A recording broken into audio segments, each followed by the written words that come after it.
Oh, campur darat. Ngentrong menika pernahipun sara silahipun menika ponakanipun Bu Kesi. Ha iya. Gumun angger sinden metu saka Tulungagung racake suarane apik, piyayine ya cantik ya, Mak. Tenan. Bu Kesi nyatane ya kondang kaya ngono. Adine Bu Kesi ke Mbak Penny Candrarini ya dadi sinden internasional. Iki Winong ya semono uga mulai melejit.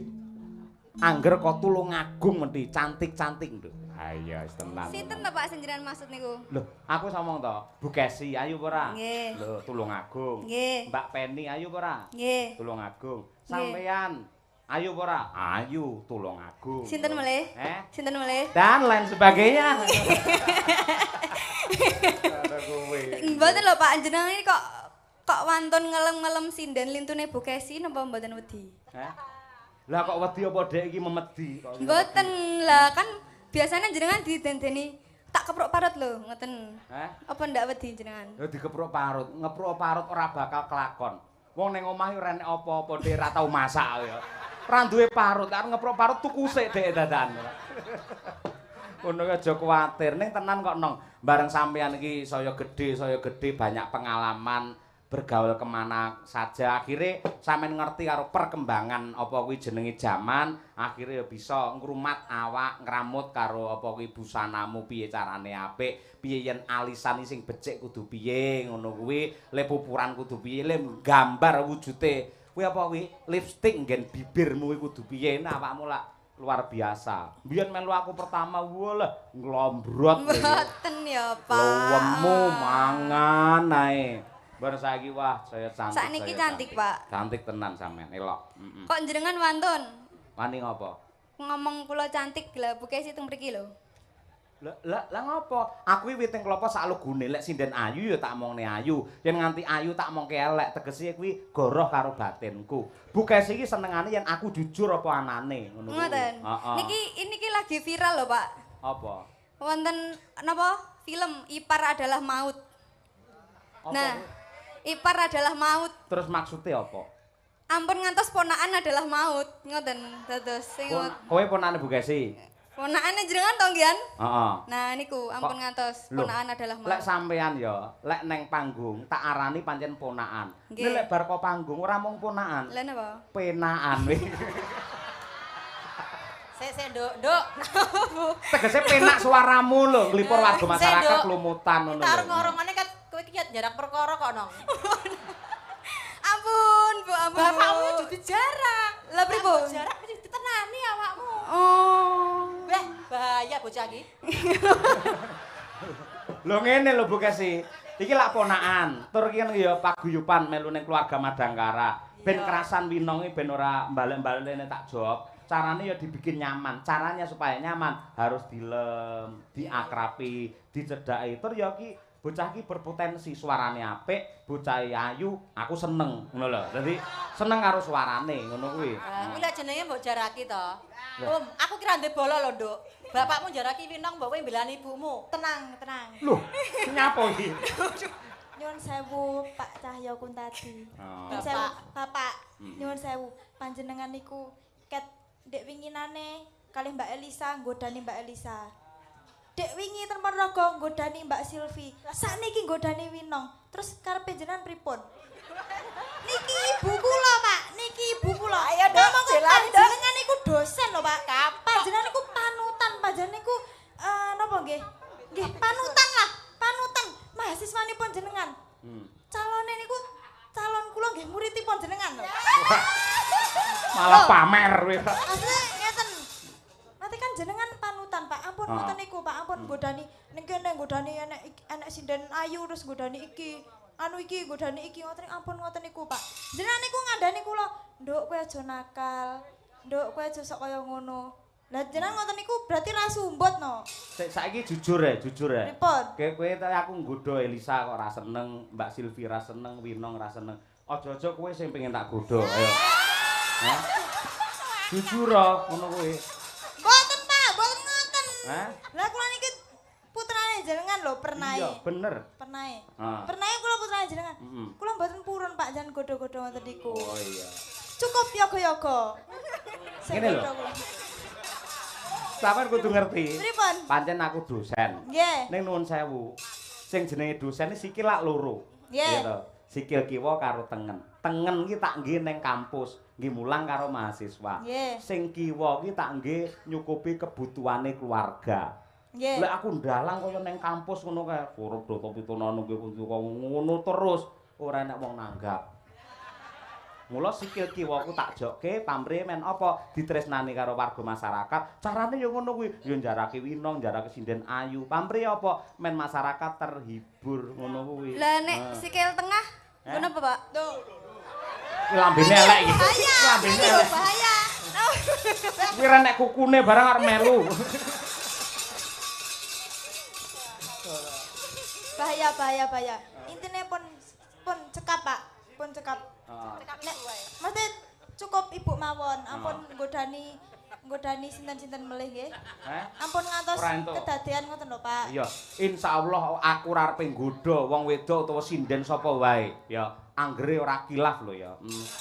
Tuh, kok mboten kilaf? Lho wong ora mesti imane saiki sosok Oh, kuat, nggih, sesuk nggih. ora kuat, sesuk salat, sok mben ra salat. Kan biasa. Kita Nggih. saiki kaji, sesuk korupsi. Iso ngono. Mula aku ora wani janji. Yen saiki aku janji ora arepe njaraki sapa-sapa. Ya ta? Wis, kek nembang. Ayo. Wis tau tak tereng karo sinden bengi. Nduk, tak omongi bapakmu kalah di jero iki mau ya. Kalah dek ya. Makasih ya Om Sing ya. jero sapa? Aku karo Umi no. Heeh, mesti aku kalah ketek wong loro suarane kaya wong papat kok iki ora. Ayo, Cahayu, Winong, Nawangse, coba kaya apa. Nggih. Engko bacotno dadi arti arep kok bawane apa bapak nderek. Ngono ya, Cahayu. Apa ya? Wis monggo bebas. Piyai kene iki apa-apa kersa kok, piyai budaya, luwes, longgar. Ayo ngono kuwi. Anu nggih, Pak. Apa? Rinoso. Rinoso. Mangko rinoso. Pelok 6. Nggih. Oh, ya wis. Oh, pelok bareng. Oh nggih. Rinoso ora apa-apa, engko diganti wong iki dudu pamundhut kok. Mboten. Kula kesupen nek ternyata pelok bareng. Heeh. Anu asmara ndono mawon nek ngoten. Oh iya, ketoke ayu Mbak ya dangling iki bocah iki ayo. Ngapunten, Pak. Lah iya. Ayo, Asmara Ndono. Nggih. Oke, siap. Masuk. Ya, Winong Nawangse.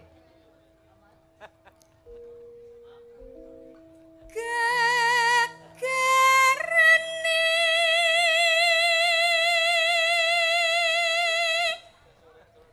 mangnakrami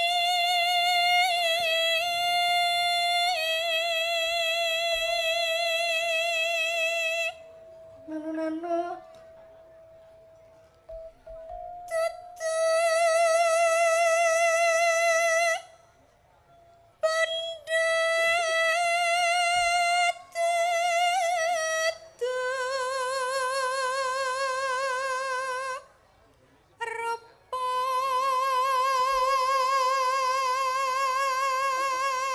Gandeng sing mirsani kulon ki akeh sampean madhep ngulon mlaku alon-alon ngulon. Blek, engko ngetan. Terusane yo ngulon kono.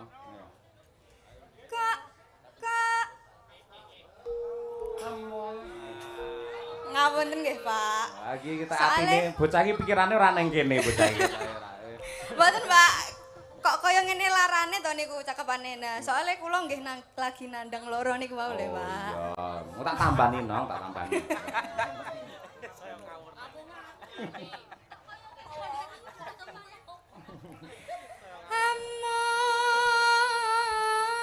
Among ati pawi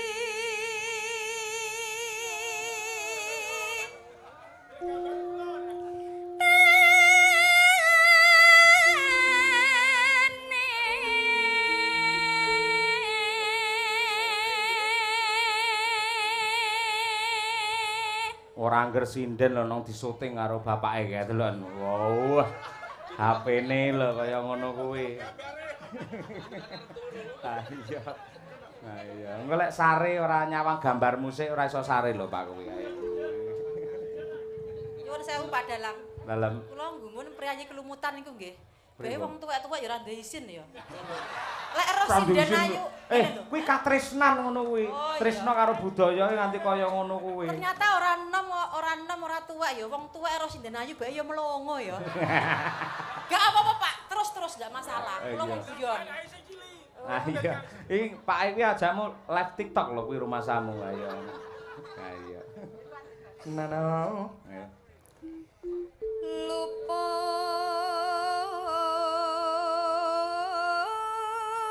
pisan kena pisan.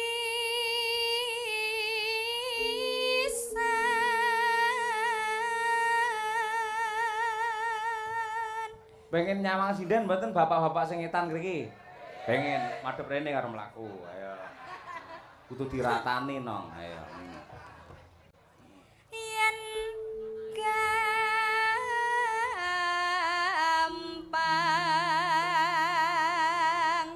luwih gampang.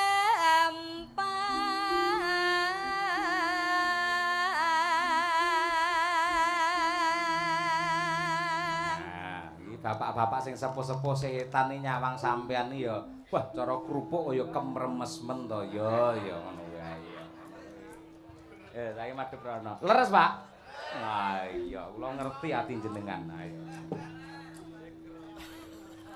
Yen angel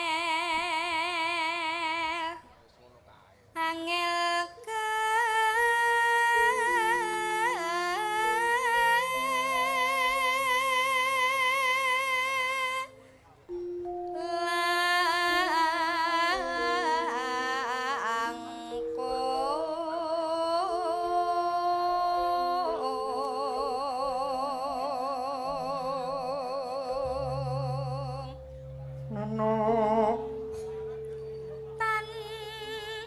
kena tinumbas arta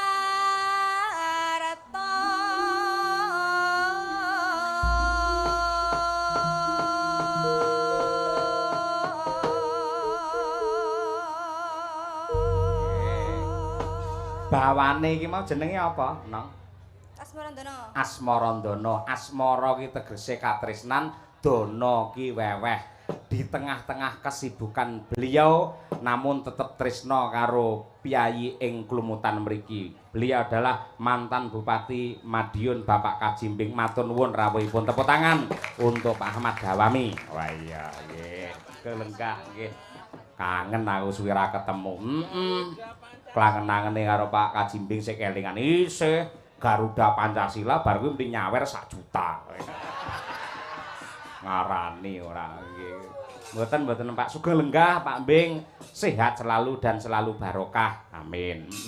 Dadi-ati coba kaya apa Cahayu Winong Nawangsih. Yo.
rambahan ya, Mak. Engko sing kedua dijaipongke. Ya, mangga. Ya, Nang.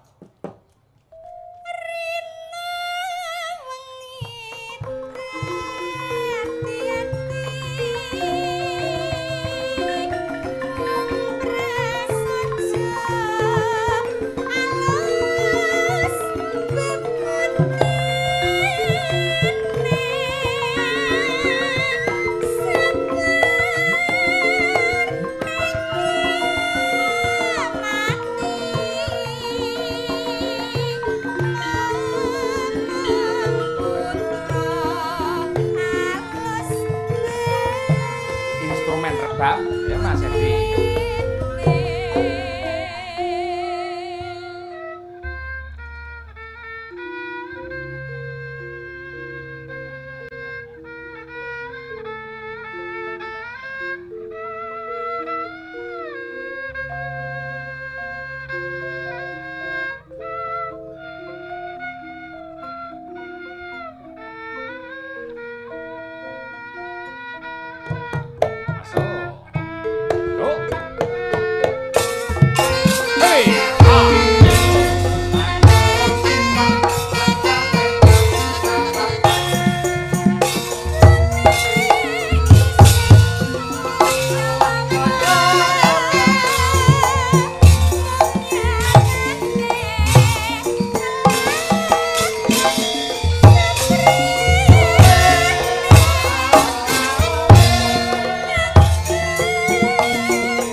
Genduk Winong Nawangsih. Ya, ngaturaken sugeng rawuh dumateng Bapak Kajimbing Bapak Ahmad Dawami.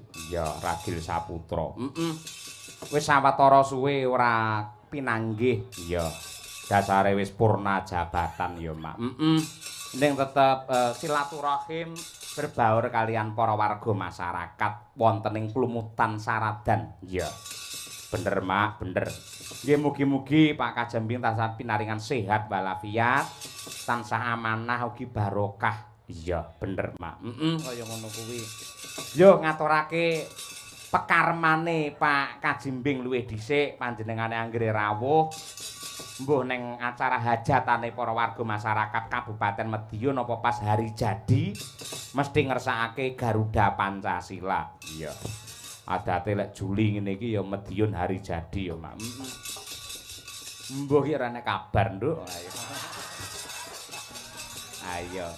Sing baku men tentrem dhisik, Madiun wis tentrem ben saya tentrem dhisik. Merga sok sasi 11 bakale ana pilkada, pilihan bupati wakil bupati. Duka sinten kemawon ingkang badhe pinercaya dening para kawula ing Kabupaten Madiun ingkang baken saged membawa keguyuban, kekompakan, kerukunan tidak menjadi alat pemecah belah untuk warga masyarakat Kabupaten Madiun. Sing penting kuwi. Pancen sing penting kuwi kok, Nduk. Nyatane kabeh iki dulur. Pak Kajimbing ya pepunden, Pak Hari ya pepunden. Terus kabeh yen karo Piyai Madiun awake dhewe semet dulur. Iya, bener ya, Mak. Kaya ngono kuwi. Yo, Cok, sing semangat ngaturake Garuda Pancasila. Iya. Kula aturaken wabil khusus dumateng Bapak Kajimbing Sugeng Lenggah. Ya, yuk, dados.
Garuda Pancasila sampun katur, ya muga-muga saged dados panglipuring penggalih.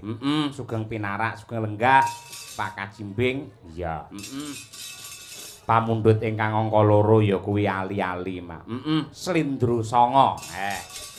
Men jumeneng ya kuwi genduk Umi Hafifah luwih dhisik karo genduk Birgita. Ya, kaya apa. Disupati, ya. Madiun Jakarta janji rukun tetep merdeka. Wah ya. Ya Mas. Ya.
ngaturke salam hormat dhisik, salam sungkem Nduk Umi Birgita. Nggih. Marang panjenengane ingkang sampun purna anggenipun ngasta bupati wonten ing Kabupaten Madiun, Pak Kajimbing. Ayo, Umi dhisik. Yo. Nggih, wilujeng dalu Pak Kajimbing. Jenengan tesih kemutan kula mboten? Kula sing jenengan sawer 4 tahun yang lalu, Pak. Suwimen. Nggih. Nggih. Ngaturaken selamat purna tugas nggih, Pak. Mugi-mugi panjenengan sehat selalu, panjang yuswa. Mugi-mugi nek mbok menawi jenengan nyalonke melih mengke saged dados melih nggih, Pak. Terus mungkin anggap wayang melih nggih, Pak. Amin. Amin. Amin. Birgita piye kata-katane? Nggih, wilujeng dalu Pak Kajimbing. Anu Pak kula ajenge matur. Pak kula salah satu followers jenengan mungkin nyuwun follow back nggih, Pak. Waduh. Kewanen aku. Urung-urung wis follow back ora. Neng kene apa TikTok, IG apa? Instagram to, Tenan, Pak. toh? Nggih. Asmane apa njajal ning IG, Pak? Apa itu apa ya, Pak? Soalnya kan banyak toh, Pak, follow, tapi saya sudah mengikuti. Sinten nggih, Pak? Pak Ahmad Dawami. Ahmad Dawami aku ki anu Pak, nek nama aslinya agak lupa, tapi kan nama apa itu yang tenar kan itu toh Pak. Pak Kajimbing Pak ya toh. Kajimbing. Mbingi saka tembung blimbing. Blimbingi lingire limo. Ya, limo tegese panjenengane tidak pernah meninggalkan Pancasila dan juga rukun Islam. Lah kowe lingire limo. Kowe sok niteni apa ora lek blimbingi lingire enek limo? Mboten nih Pak. Titenono aku saurunge mangan blimbing, mesti tak soloki sik pira ya lingire. Lah tadi soloki. Kula ada pantun Pak untuk Pak Kajimbing. Pripun? Masak kambing dicampur pete. Pak Kajimbing nyuwun sawerane. Bocah iki langsungan. Lah biasane ngoten apa Kajimbing nek wis sinden ngadeg gadah Pancasila mesti amplop sak yuta ngoten, Pak. Kowe ngono kuwi padha karo miskinke dalange. Ya pancen dalane miskin kok. Lah, ora ngono lho. Tegese pamane nyuwun ya nyuwun ning ora carane ngono kuwi. Alah Pak jenengan lho Pak wayangan sak ben wengi tapi lho Pak bise ke lho Pak asene mati, Pak. Tulung benakno. Kapan oleh mutirakat lek ora ngono kuwi? Oh, ngono kuwi. Pak, kula niku Pak, leres niki Pak. Kula niku sampinge Mas Imam niku lho. Mas Imam ote-ote Pak. Beyoh Pak, rambute Pak. Lah wis sing salah lah Imam lho. Ning selain itu ning Waranggono aku lak gatekke. Oh, gelungane digarap, seragame digarap, jarike ya dikompakne. Kaya ngono. Lah ngapusi Pak dingklekku ki lho Pak nganti suwek kabeh ya ora ditukokne dalange. Lho dalange jan tanggapan sak menwingi cetil ya Ram. Ya toh? Ya wis sesuk lek prei khusus awakmu tak tukone dingklek ya. Iya. Sing dhuwur 2 meter ngono ya. Ojo to Pak. Dadi mek kita menonjol Ojo dhewe. Pak, tumbas tinggal nang ngene Mas Dar niki lho. Lho iya to Mas tak payuk niki Mas. Bros barange sing nukone lah ya aku to kuwi. Alah telek blenek tumbas ki ambak niki Pak Bu dalange ngapusi wedok antok seneng. Kabehmu tak koprok kowe ora. Lho ya tenan kok sithik-sithik medok sithik sinden ayu lah. Betul, tak dukung. Lah ya toh. Kowe tak omongi. Bros ndi to bros iki? Niki.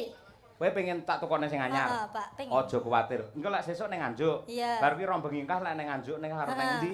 Ning Medion to, anu Ngawi, Ngawi to. nggih. Bar kuwi tanggal 10 tak tukokne bros. Tenan ya Pak, 10 kan libur. Bros sing ngene nang kono to? Iya. Ha, engko 10 tak tukokne bros. Engko sing masangne aku dhewe, ya. Alah ya toh. Ngono kuwi neh Pak Bu pancen Pak dalange jan medok ae. Labine. Kowe tak kepruk ndasmu kowe ora ngono kuwi. Ya ben. Enek Pak Kajimbing ngawisin ora ngono kuwi. Ya Pak, ya ben jenengani ben ngerti lho Pak, aja kaya ngono ya toh Pak Bu ya toh. Mbuh. Ayo. Coba saiki dandang gula sik, ali-ali. Ayo coba kaya apa sing apik iki dikersake karo Pak Kajimbing lantaran Pak Agus iki. Ayo. Dandang gula, ayo. Ayo Om, awas Om. Lorien. Nggih. Jeneng kula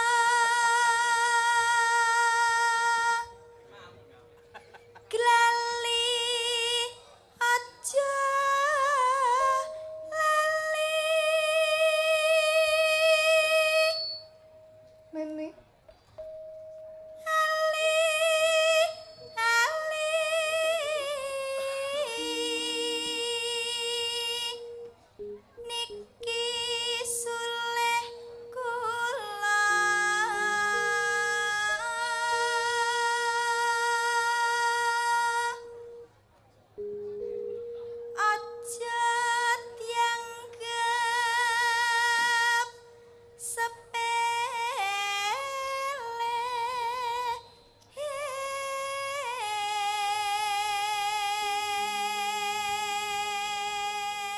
Hub, oper, bir kita. Nggih, Pak, pengumuman Pak Lurah. Kopine yoga-yoga telas, Pak. Kowe sing ngurusi dudu Pak Lurah ya, kowe Pak Lurah kon ngurusi wedang kopi barang lho ora. Lho lah aku ki anu lho, Pak. Menyejahterakan para yoga sambat ya tak omongke. Mergo yoga ki sing jelas pekewuh Pak karo sampean, nek aku ora duwe pekewuh karo sampean. Lampine ora. Ya, niku engko mesti kanca-kanca Laden wis siap. Nyiapke kopi nggih yoga-yoga. Lek aku wis Laden-laden ngerti seneng aku kok. Apa senengane sampean? Susu ora. Ya ta, susu. Susu apa, Pak? 4 sehat 5 sempurna kuwi lho bergizi kuwi lho. Coba 4 sehat 5 sempurna ya apa coba? Nasi. Heeh. Lauk pauk, Iya. sayur mayur. Heeh. Terus buah-buahan. Heeh. 5 minum susu. Alah susu neh. Aku tau TK, celuk-celuk. Ngono Iya, ya, ditakoni aku ya jawab nyapo lho iki. Ampun. Anyone Birgita padake aku cah paut gitu ya ora. Yo Ben. Ayo. Ayo. Nembang ora? Nembang. Mosok arep nyopet kowe ora. Ayo.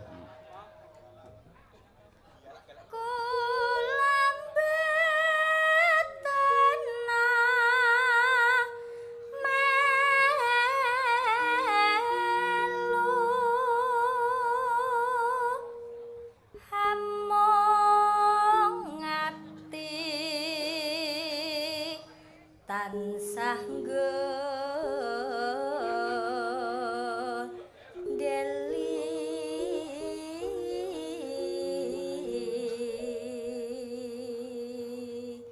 Terus Bir.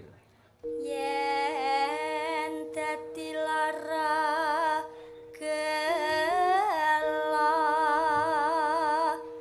sedih rinten dalu.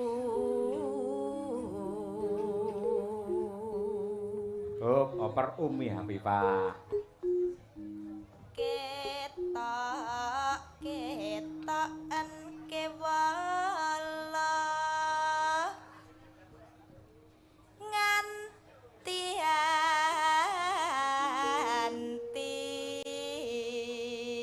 besok apa bakal bali. Terakhir cah loro sing kompak sing apik. Ayo. Yen bali bejo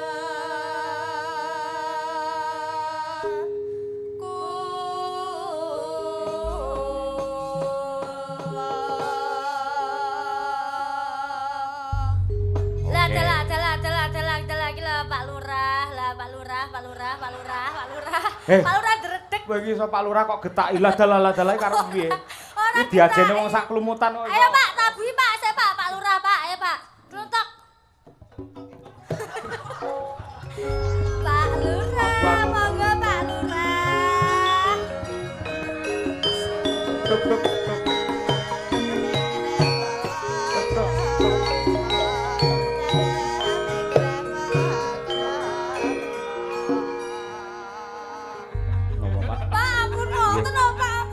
Pripun? Leres pancen kudu ngoten niku. Kan sutradarane pemimpine wayang niku dalang. Aja mang langsung teng sinden. Niku kleru. Mergo sinden lek ngerti saweran, raine malah kaya kotak amal dek niku. Matur nuwun nggih ini saking Pak Kasimbing nggih. Oh nggih matur nuwun sanget nggih. Pak sedene dereng lho Pak. Nggih mawon. dremis. Ampun gugu gurem ceceker nggih Pak nggih ngoten niku nggih. Niku mangke urusane kalih kula nggih. Matur nuwun nggih Pak nggih. Niki Pak Kajimbing to. Lan jenengan pundi? Oh iya bar wayangan Padha ae dalange ya. Tambah kathah. Nggih kathah nggih kula dum. Napa? Lan jenengan dalang mriki napa pripun? Kula tak jagongan karo Pak Mbing. Ora gelem ngalih ro sinden Pak Lurah bahaya ya ora. Pak, delok Pak, kowe tulisane Pak, tak wacane Pak tulisane. Ora dibuka sih lho, ora. Delok ki saksine kowe ya. Haji Ahmad Dawami Ragil Saputra Kajimbing. Ya. Saweran untuk sinden 1 juta. Pak Ya. Dalang enggak lho. Nggih sinden ki Pak. Endi tulisane? Endi nggih. Oh sing iki to. Kleru macamu sing walike iki lho. Oh, anak to, Pak? Nggih, saking Pak Ahmad Dawami Ragil Saputra. Menika khusus panjenengan Pak Dalang sinden-sinden mboten sah kemawon nggih. Lho iki lho. Ngapusi Pak, kuwi ning isore iki lho enek. Endi neh? Oh iki lho, aja bingung. Pak Dalang nek njaluk saweran sesuk setruk lho. Iki lho. Iki enek tulisane. Mung cekak tulisane iki. Sindene kocluk. Tak dom aja kuwatir aku karo kowe. Ngene lho, penake ngene. Iki lak usum bola to saiki. Iki tak tukokne TV sing gowedhi ya to. Dikek ning omahku ku ndelok bareng-bareng ya to. Ora, Pak. Kuwi urunan di nggih tuku bis Madangkara. Ngono lho. Ya kurang ngawut ae ora. Lambene Brigita tekan ndi ora. Lek wis ajake ora trimo numpak bis sesuk bareng aku ae. Ya. Bukesi ben ning bis ya. Sian ya. Aja Pak pesan bukesi sumuken kok. Beh. Iki kok bojoku saya bengi kok saya nakal ya. Lah sindenmu didikamu piye iso wani karo dalange lho. Biyen nyata kongkon dek yo. Ben bir aku pegel karo bapakmu. Gara-gara ning Ponorogo wingi lho, kapokno. Sing dibahas meneh. Nyuwun sewu Pak Jimbing. Lho, Pak Wingi Jimbing teng Ponorogo nyuwun sewu, bojo kula niku bintang tamune Silpi Kumalasari. Bagusi lek ndalang sewengi. Lho bar kae ya bar ning Ponorogo aku di WA karo Pak Embing. Heeh, piye? Pak Dalang lanjutkan. Piye iki Pak Kajimbing iki? Wah, Guyon-guyon Bu ora nggih. Ngeten iki bute lak menghibur para warga masyarakat wonten ing Klumutan. Yen terhibur penggali lak piyayi Klumutan dadi seneng atine, otomatis Padang kang dadi pamikire, sesuk dan seterusnya nyambut gawe saya sregep, yen nyambut gawe sregep, otomatis penghasilane piyayi Klumutan melimpah ruah kebak barokah. Ngono lho. Tak dum mripatmu aja mlerok ae. iya Pak. Ayo lek ono dhisik ndang, ayo.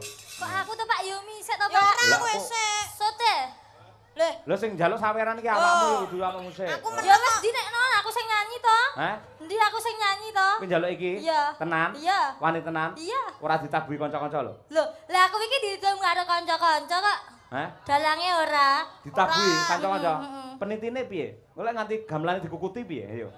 Oh iya Pak. Oh. Tak wae wis tak wae 10.000. Nah, kuwi jan mindring kok pancen iki. Ayo nembang sik hadiahe keri ora. Ayo. Ngagem ali-aliku papriye aja lali mananganku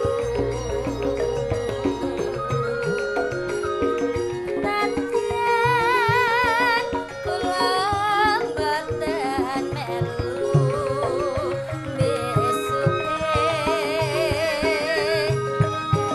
eling marang labetku Umi.